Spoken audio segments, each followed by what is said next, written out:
রাতের আঁধারে খুলে নেওয়া হয়েছে কুড়িগ্রাম ধরলা সেতুর জয়েন্ট নাট। মূলত এই নাটটি যুক্ত থাকে সেতুর স্প্যানের সাথে মূল কাঠামোর। আমি এখন দাঁড়িয়ে আছি কুড়িগ্রাম ধরলা সেতুর ঠিক নিচের অংশে।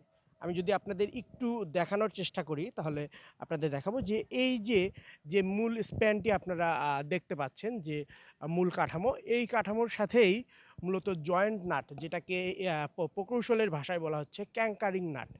এই নাটটি কে বা কাহারা রাতের আঁধারে খুলে নিয়ে গিয়েছে। আম এবং এই নাটটির কাজই হচ্ছে মূলত সেতুর স্প্যানটিকে কাঠামোর সাথে যুক্ত করে রাখা।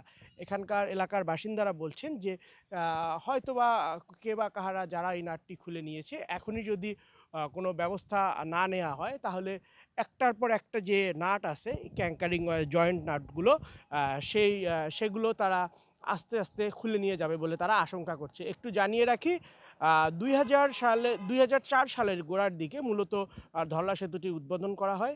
এই সেতুটি মূলত কুড়িগ্রামের যে দুটো উপজেলা রয়েছে নাগেশ্বরী ভুঙ্গামারী, সেখানে তাকে যুক্ত করেছে এই ধরলা সেতুটি।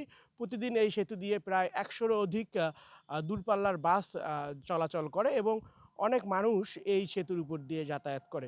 সেতুটিতে রোড লাইট থাকলেও তা ঠিকমতো জ্বলে, আবার কখনো জ্বলে না। আমরা স্থানীয় বাসিন্দাদের সাথে কথা বলেছি, সড়ক বিভাগের সাথে কথা বলেছি যে সড়ক বিভাগ মূলত এই ঘটনাটি সম্পর্কে অবগত আছে, কিন্তু তারা এখন পর্যন্ত এই জায়গাটি পরিদর্শন করতে আসার সুযোগ পায়নি।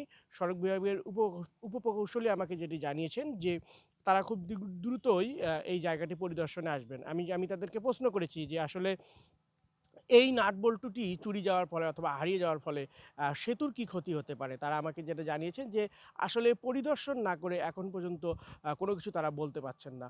তো এই ছিল আমার কাছে কুড়িগ্রাম ধরলা সেতুর নাটবল্টু চুরির সর্বশেষ পরিস্থিতি।